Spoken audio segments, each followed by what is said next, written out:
Hello and welcome to Banking Frontiers Live. We are in a very interesting conversation today on the area of fintech, and I am going to speak to an interesting author of a book called as Future Fintech Framework, and his name is Kartik Swaminathan.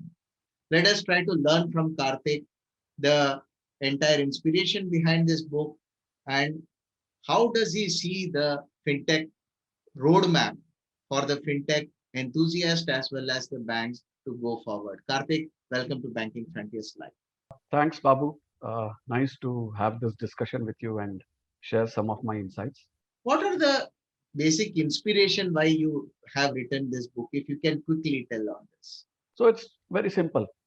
The first thing is there's so much happening, right?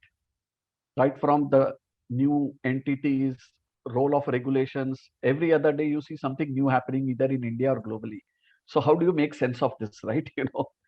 And there are so many concepts, so many technologies. How do you put it all together? What direction will it go?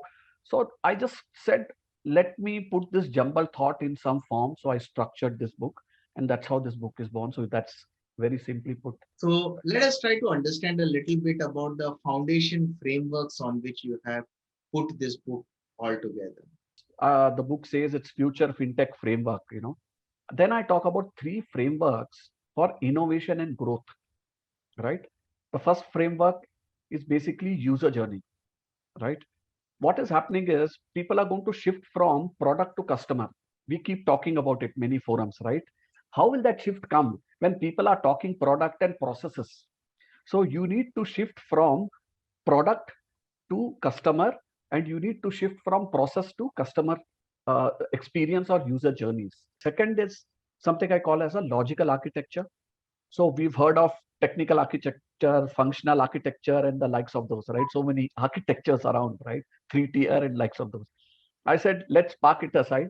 Uh, you know, if we want people to collaborate, silos to be broken, because that's one big thing in any digital project, right? And people can communicate with each other effectively.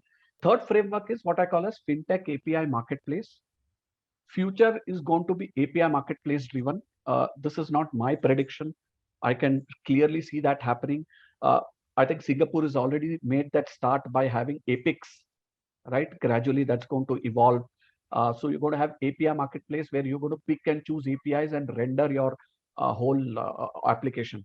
So when you look at this entire ecosystem, what all important aspects of this ecosystem have you tried to cover in this conversations which you have been having in this book, as well as an expert? What are those ecosystems you would like to cover? Yeah. So obviously at the ecosystem level, uh, there are various roles being played by government, right? Obviously, this will be restricted based on how mature each country or geography is, right? So the point I want to highlight is my book, the way I have made it, it is product, region, solution agnostic, technology agnostic. So you can apply to almost any fintech or digital product. Yeah. So if in a nutshell, I ask you, how is it going to benefit the reader who is going to look into the entire globe of fintech? If this is the question you have in mind, then this book is the answer for it. So so it's a framework, right? It's a if I tell you that in a city these are 20 things which are there in any city, and then if I ask you to visit that city, your life becomes easy, right? You know that as soon as you get out of your airport, you will find a pay cab or a meter cab, right? These are two systems which exist. Then I tell you that hotel can be budget hotel or this, and most of them will be in and around the airport. So then you can plan. Then there will be a business district. So you need to plan your meetings accordingly. So it doesn't solve 100% everything, but it definitely makes your life easy. So that's the nutshell of the book. Great. That was an interesting insight, Karthik. And we look forward to a lot of success to your book. Thank you very much. Thanks, Bob.